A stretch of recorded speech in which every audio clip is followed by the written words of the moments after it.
Alors j'en étais.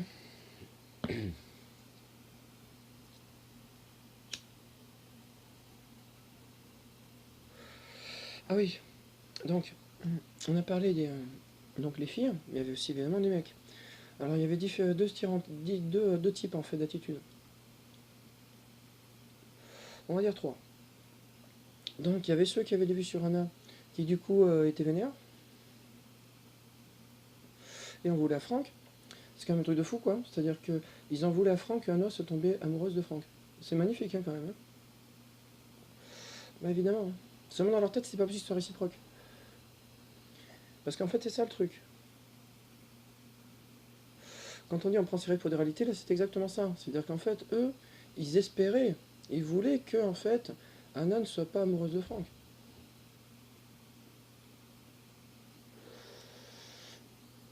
Parce que ça entre en conflit avec leur intérêt personnel.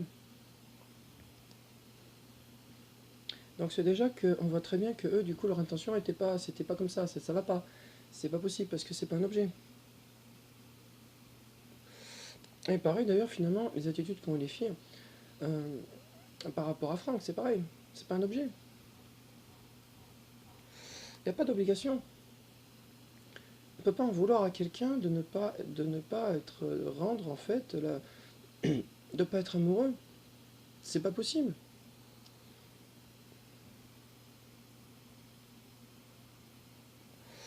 Donc à cela. Après t'as les gentils qui avaient des vues sur Anna puis qui ont dit, bah, qui du coup bah oui mais enfin bon écoute elle est amoureuse de lui c'est tout hein, voilà. Hein.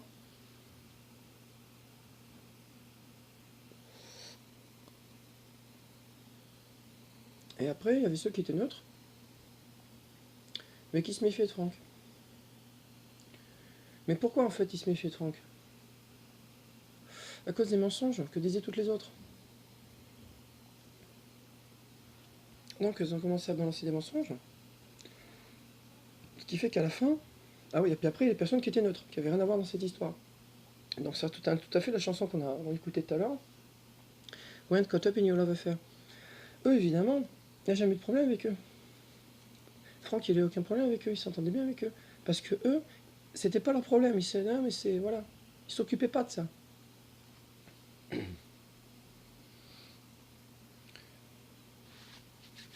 Et à la limite, franchement, à la limite, quelque part, on peut presque.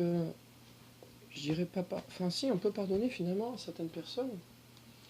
Certaines personnes, en fait, se sont mal comportées avec Franck, mais pas volontairement. C'est-à-dire, dans leur tête, ils pensaient qu'ils faisaient le bien. Donc, cela, on ne peut pas leur en vouloir. Parce que il y a les deux choses qu'il ne faut pas confondre. Il y a ceux, en fait, qui pensent faire le bien, mais qui, en fait, ne font pas le bien. Et donc, du coup, ils font le mal par inadvertance, parce qu'ils ne pensent pas, parce qu'ils pensent vraiment faire le bien. Et après, il y a ceux qui savent très bien qu'ils font le mal et qui prétendent le faire pour le bien. C'est toujours pareil.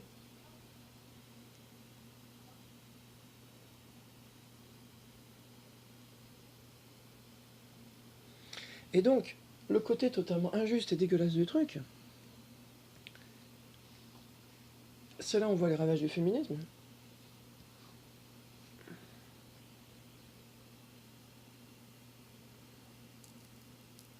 C'est que par contre, Anna, personne l'a détestée. Et ouais, personne ne me détestait. Ouais. Parce qu'ils étaient persuadés que j'étais sous l'influence de Franck, que je me rendais pas compte. En gros, j'étais trop conne, quoi. Ouais, c'est ça.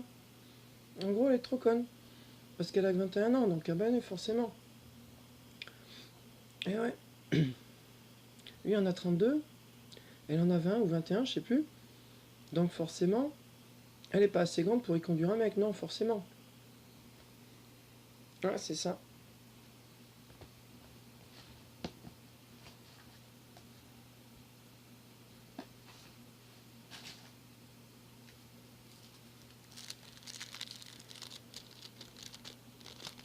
Et donc en fait, quand moi je débarquais, il n'y a pas de problème.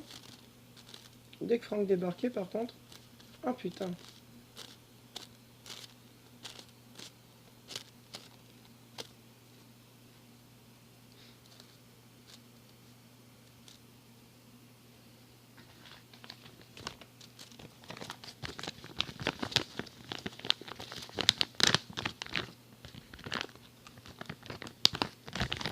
Ils étaient tous là, ils étaient tous là. Et ils espéraient, et ils priaient, et ils utilisaient leur énergie pour faire, sans le savoir, volontairement certains et d'autres sans involontairement, faire de la magie noire.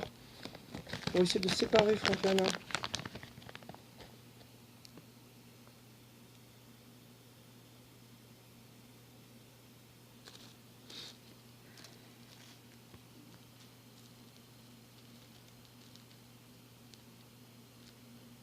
Et là, on arrive à un autre problème.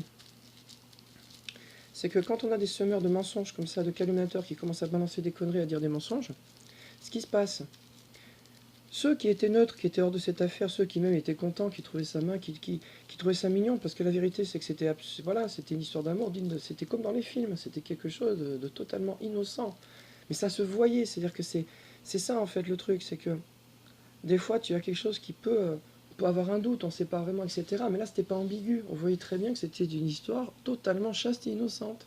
Et ils le savaient bien ça.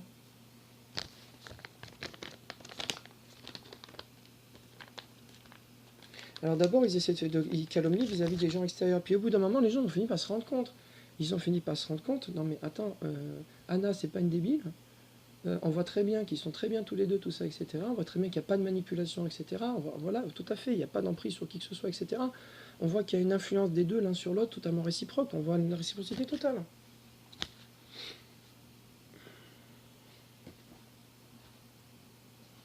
Et donc, exploitant le fait que du coup Franck se mettait en colère pour des raisons parfaitement légitimes,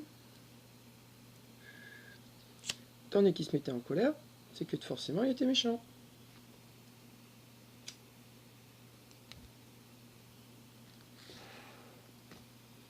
Et donc, la dernière solution qui leur restait pour empêcher cette histoire,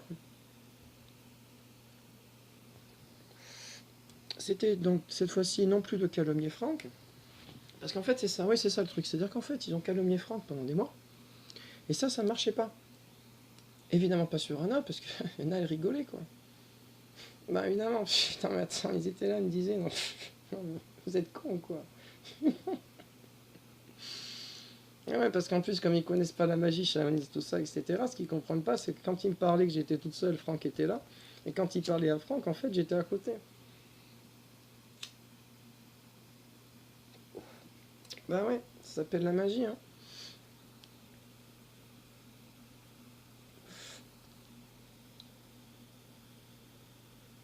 Donc, quand ils ont essayé de calomnier Franck, dans une première partie. Vas-y, on laisse parler Hélène, je te jure. Ouais, c'est vrai, ça fait trop. On a trop fumé. Hélène aussi, pourtant, elle fume. Mais c'est différent. C'est pas ça, c'est parce que j'utilise pas la même partie. Je parle pas le même moteur.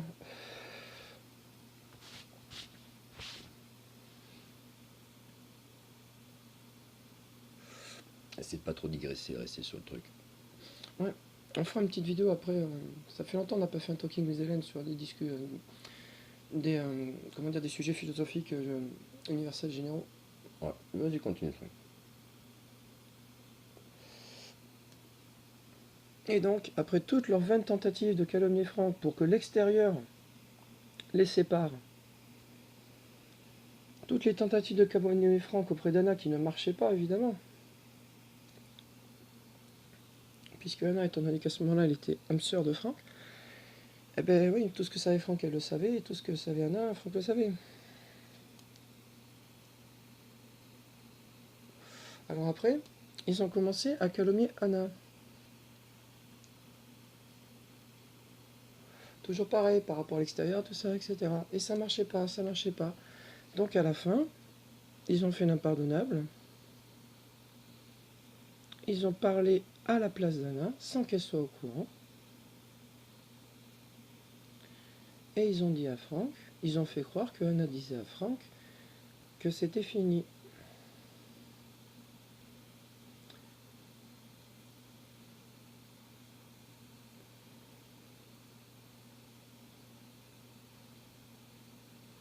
Et comme Franck était encore fragilisé parce que ça faisait pas longtemps qu'il avait ressuscité tout ça, etc., qu'il se souvenait pas encore de tout,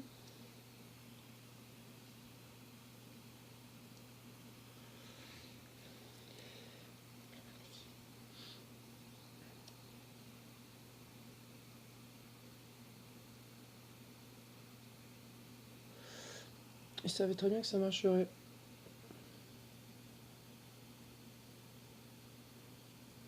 Et là, en fait, la douleur infligée à Franck était tellement forte, tellement insupportable, que tout s'est arrêté.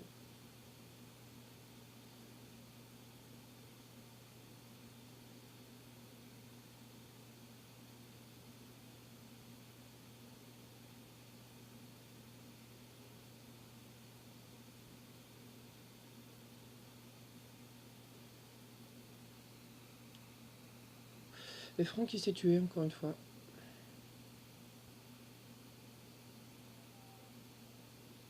Pas tout de suite, hein. Donc du coup, quand il a vu ça, il a insulté Anna sur Facebook. Parce qu'il connaissait pas la vérité. Du moins si, il la connaissait, mais il était trop fragile à ce moment-là.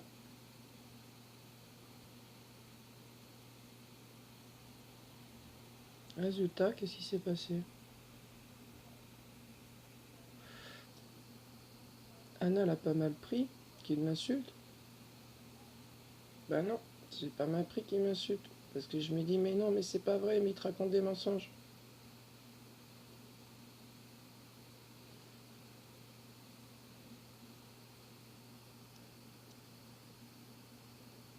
Et donc là, t'as toutes ces putes remplies de haine, vraiment, qui ont fait genre, ah bah tiens, vous l'avez dit, ah bah tiens, c'était donc ça, on avait raison, bah c'est bien ça, voilà, on voit bien, en fait, ouais, t'as vu, il insulte et toi, en fait, c'est un connard. Et là, vient se rajouter quoi? Commence à dire à Daytad, si Franck se réinscrit à la rentrée, je me réinscris pas. Et pourquoi ils ont fait ça? Ouais, pourquoi ils ont fait ça? Pour que Franck, il reste pas chez Daytad et qu'il me voit plus. Pour que je puisse pas lui dire la vérité.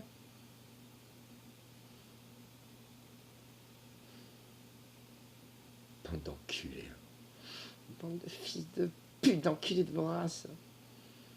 Bande de fils de pute, d'enculés de vos races. Bande de fils de pute, d'enculés de vos races.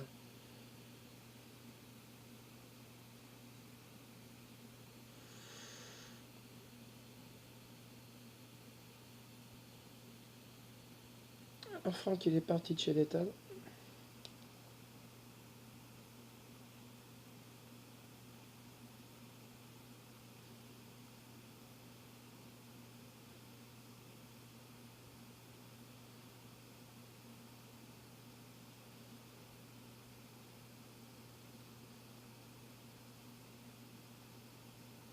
Puis il s'est ouvert les veines encore une fois. Et Nora l'a sauvé encore une fois.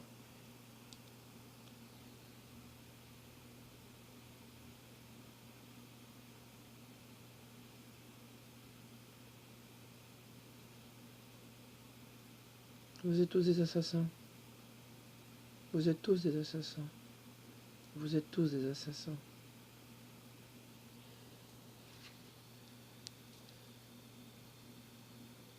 Et en plus, toujours pareil.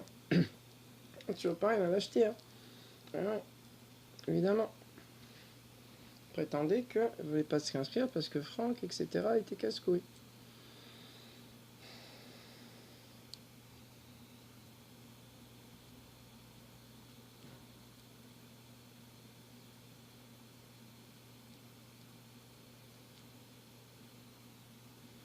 Vous êtes vraiment des fils de pute. Jamais. On vous pardonnera jamais. Ouais. Et ce vieux dossier, on le ressortira encore et encore et encore et encore et encore. Parce que je vous ferai remarquer quand même, hein. J'ai vu personne venir s'excuser auprès de Franck. Hein. Qui s'est excusé auprès de lui? Personne. Bah, évidemment, ceux qui avaient rien à se reprocher, c'est normal. Mais tous ceux qui avaient quelque chose à se reprocher, tous les enculés hein, qui ont fait toutes ces saloperies, qui est venu s'excuser auprès de Franck? Aucun. Vous êtes jamais dû vous excuser ni demander pardon. Bande d'enculés, hein.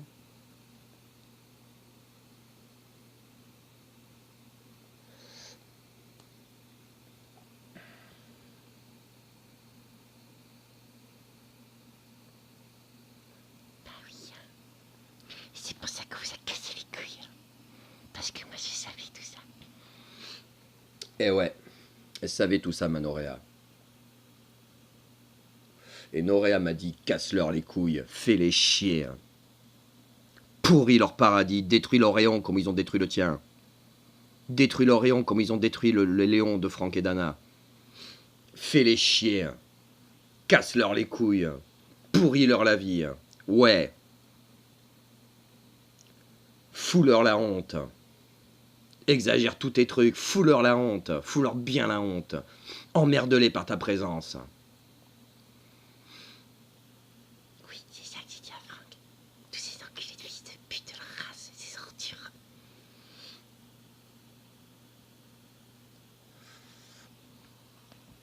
Et c'est qui Noréa? C'est qui Noréa? C'est qui Noréa? Noréa, c'est quelqu'un qu'il faut pas faire chier. Noréa, c'est quelqu'un, surtout, qui s'énerve comme personne quand on s'en prend avec son chaman.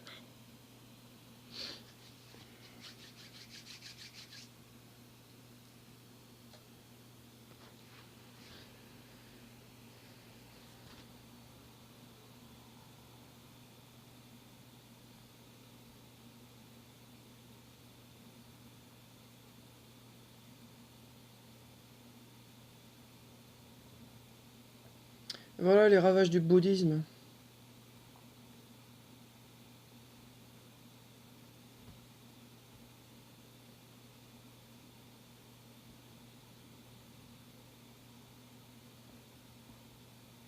Quand on ne fait plus de distinction entre les gentils et les méchants.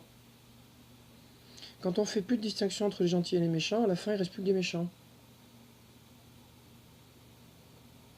Parce que les gentils peuvent pas punir les méchants. Donc les méchants continuent à faire leur saloperie. Et les gentils continuent à se suicider. Mais c'est ça qui est bien, c'est que quand il croit avoir gagné, c'est-à-dire que ça y est, enfin il s'est suicidé, génial. Ben là, Noré intervient, ressuscite. Et là par contre, c'est la vengeance qui commence.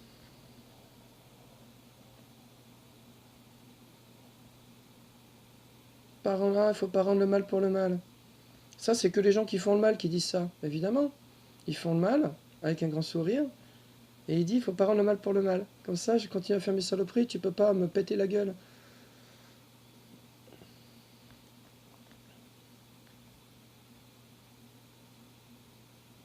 Il n'y a rien de pire que le bouddhisme. Il n'y a rien de pire. Parce que ça se voit pas que c'est des enculés. Faut les connaître. Il n'y a rien de pire que le bouddhisme.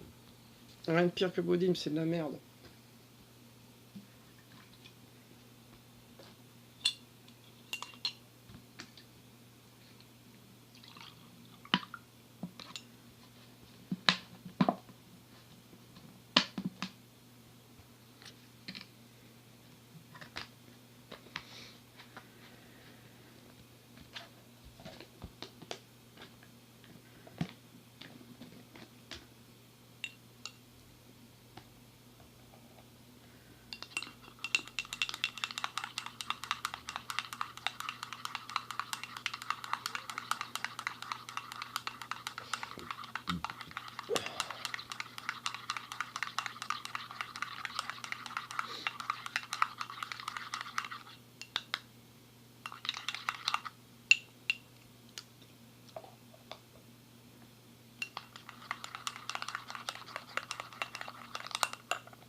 Enfin voilà l'histoire.